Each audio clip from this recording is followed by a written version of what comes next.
ஒரு அழகான அடர்ந்த காடு இருந்துச்சு. அந்த காட்டில் பெரிய பெரிய மரங்கள், புல்வெளிகள், செடிகள், பூக்கள் அனைத்தும் இருந்துச்சு. காடுன்னா மிருகங்கள் இருக்கும்ல, அந்த காட்டில் யானை, புலி, சிங்கம், மான்கள், முயல்கள், பறவைகள், பட்டாம்பூச்சிகள், வரிக்குதிரை, இது மாதிரி நிறைய விலங்குகள் இருந்துச்சு. அந்த விலங்குகள் எல்லாமே அந்த காட்டில் ரொம்ப சந்தோஷமா ஒற்றுமையா வாழ்ந்துட்டு இருந்துச்சு.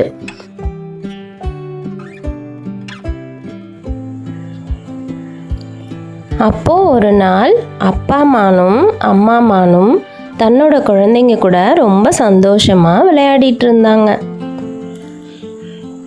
அன்னைக்கு இரவு எல்லாரும் தூங்க போயிட்டாங்க.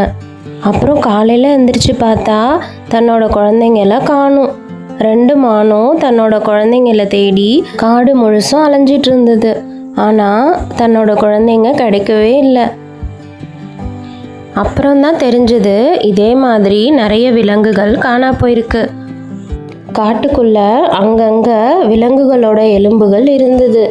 இதை பார்த்த மான் மற்ற விலங்குகள் எல்லாமே ரொம்ப சோகமாயிடுச்சு. அப்புறம் எல்லா விலங்குகளும் சேர்ந்து ஆலோசனை பண்ணாங்க. அப்போது எப்படி இது மாதிரி நடக்குது, யார் இந்த வேலையெல்லாம் செய்கிறா அப்படின்னு சொல்லி பேசிகிட்டு இருந்தாங்க. அப்போது மானுக்கு சிங்கம் மேலே சந்தேகம் வந்துச்சு.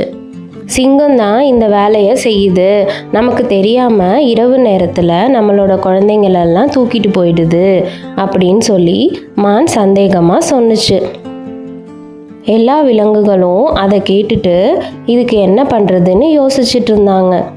அப்புறம் மான் சொன்னுச்சு, புலிக்கிட்ட போய் நம்ம கேட்கலாம், ஏன்னா சிங்கம் மாதிரி பலசாலி புலி தான், அதனால புலிக்கிட்ட போய் நம்ம உதவி கேட்போம் அப்படின்னு மான் சொன்னுச்சு. அதனால எல்லா விலங்குகளும் புலிக்கிட்ட போய் பேசினாங்க. அப்போது மான் சொன்னுச்சு, சிங்கம் தான் எங்களோட குழந்தைகளை இரவு நேரத்தில் தூக்கிட்டு போயிடுது, நீங்கள் தான் எங்களை காப்பாற்றணும், நீங்கள் தான் எங்களுக்கு உதவி செய்யணும் அப்படின்னு புலிகிட்ட சொன்னுச்சு. இதை கேட்டதுக்கப்புறம் புலி சொன்னுச்சு, நானாக இருந்தாலும் சரி, சிங்கமாக இருந்தாலும் சரி, நாங்கள் எங்களுக்கு எப்போ பசிக்குதோ அப்போ தான் சாப்பிடுவோம். நீங்கள் சொல்கிற மாதிரி இரவு நேரங்களில் தெரியாமல் தூக்கிட்டு போக மாட்டோம் அப்படின்னு சொன்னுச்சு. காட்டுக்குள்ளே வேற என்னமோ நடக்குது, வேற யாரோ உங்களோட குழந்தைகளை தெரியாமல் தூக்கிட்டு போகிறாங்க, இதை என்னன்னு கண்டுபிடிப்போம் அப்படின்னு சொல்லி புலியும் மற்ற விலங்குகளும் காட்டுக்குள்ளே தேடி போகிறாங்க. இதெல்லாம் பார்த்துட்டு இருந்த நரி சிங்கத்துக்கிட்ட போய், சிங்கராஜா, உங்களை எல்லா விலங்குகளும் சந்தேகப்படுறாங்க, அவங்களோட குழந்தைகளெல்லாம் காணா போயிடுச்சான், நீங்கள் தான் அதெல்லாம் சாப்பிட்டீங்க அப்படின்னு சொல்லி உங்களை எல்லாரும் சந்தேகப்படுறாங்க சிங்கராஜா அப்படின்னு சொன்னுச்சு நரி. அதை கேட்ட அந்த சிங்கம், நான் இதெல்லாம் பண்ணலையே, வேற என்னமோ தப்பாக நடக்குது, என்னன்னு கண்டுபிடிக்கிறேன் அப்படின்னு சொல்லி அந்த காடு முழுவதும் என்ன நடக்குதுன்னு பார்க்க போச்சு சிங்கம்.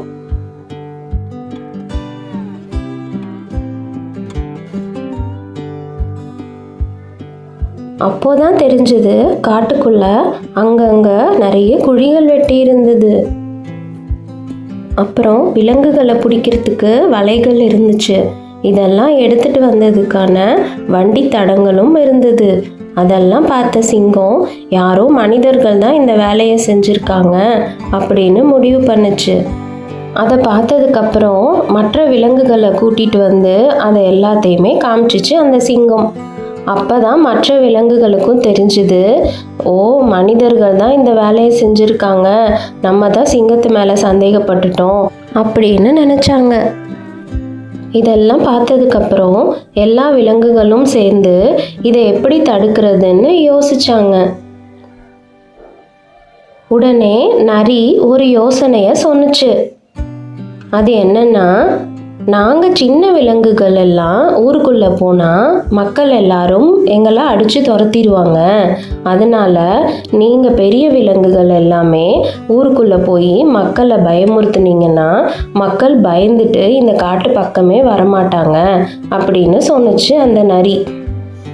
இந்த யோசனையை கேட்டதுக்கப்புறம் பெரிய விலங்குகள் எல்லாம் ஒரு திட்டம் தீட்டுச்சு. அது என்னன்னா, சிங்கம், புலி, கரடி, யானை இந்த 4 விலங்குகளும் ஊருக்குள்ளே போய் ஆளுக்கு ஒரு பக்கமாக பிரிஞ்சு அங்கே உள்ள மக்களை பயமுறுத்தணும் அப்படின்றது தான் அந்த திட்டம். அதன்படி ஊரோட கிழக்கு பக்கம் புலி போணுச்சு. அங்கே போய் அங்கே உள்ள மக்களை பயமுறுத்த ஆரம்பிச்சுது. ஊரோட மேற்கு பக்கம் சிங்கம் போணுச்சு. அங்கே போய் அங்கே உள்ள மக்கள் எல்லாம் பயமுறுத்த ஆரம்பிச்சுது. மக்கள் எல்லாம் பயந்து ஓட ஆரம்பிச்சாங்க. அதே மாதிரி வடக்கு பக்கம் யானை போணுச்சு. அதுவும் அங்கே உள்ள மக்கள் எல்லாரையும் பயமுறுத்த ஆரம்பிச்சுது. தெற்கு பக்கம் கரடி போணுச்சு. கரடியும் எல்லா மக்களையும் பயமுறுத்த ஆரம்பிச்சதுனால அங்கே உள்ள மக்கள் எல்லாம் பயந்து ஓடுனாங்க. அதுக்கப்புறம் ஊர் மக்கள் எல்லாம் ஒன்றா சேர்ந்து இதை பற்றி விவாதிக்க ஆரம்பித்தாங்க. ஏன் இந்த விலங்குகள் எல்லாம் இப்படி பண்ணுது, எதனால் திடீர்னு இப்படி எல்லா மக்களையும் பயமுறுத்துது அப்படின்னு பேசினாங்க. அப்புறம்தான் அந்த மக்களுக்கு தெரிஞ்சது, காட்டுக்குள்ள சில மனிதர்கள் போய் அங்கங்கே குழிகள் வெட்டி வச்சிருக்காங்க, வலைகள் விரித்து வச்சிருக்காங்க. இதனால தான் அங்கே உள்ள விலங்குகள் எல்லாம் கோபமாகி நம்மளை வந்து பயமுறுத்துது அப்படின்னு நினச்சாங்க. அதுக்கப்புறம் ஊர் மக்கள் எல்லாம் ஒன்றா சேர்ந்து அந்த வேட்டைக்காரங்களை பிடிச்சிட்டாங்க. அதுக்கப்புறம்தான் விலங்குகள் நிம்மதியாக இருந்தது. அதுக்கப்புறம் ஊருக்குள்ளே போய் மக்களை பயமுறுத்தணும்னு நினைக்கல. மக்களும் பாதுகாப்பாக இருந்தாங்க. இதிலிருந்து நமக்கு என்ன தெரியுதுன்னா, நமக்கு எப்படி இந்த பூமியில் வாழ்கிறதுக்கு எல்லா உரிமையும் இருக்கோ அதே மாதிரி தான் விலங்குகளுக்கும் காட்டில் வாழ்கிறதுக்கு எல்லா உரிமையும் இருக்குது. அதனால் விலங்குகளுக்கு எப்பொழுதும் தொல்லை கொடுக்கக்கூடாது. நம்ம ஏதாச்சும் தொந்தரவு பண்ணாதான் விலங்குகளும் நமக்கு தொந்தரவு பண்ணும். இந்த கதை உங்களுக்கு பிடிச்சிருந்தா இந்த கிட்ஸ் ஸ்டோரி கார்டன் சேனலை லைக் பண்ணுங்கள், ஷேர் பண்ணுங்கள், சப்ஸ்கிரைப் பண்ணுங்கள்.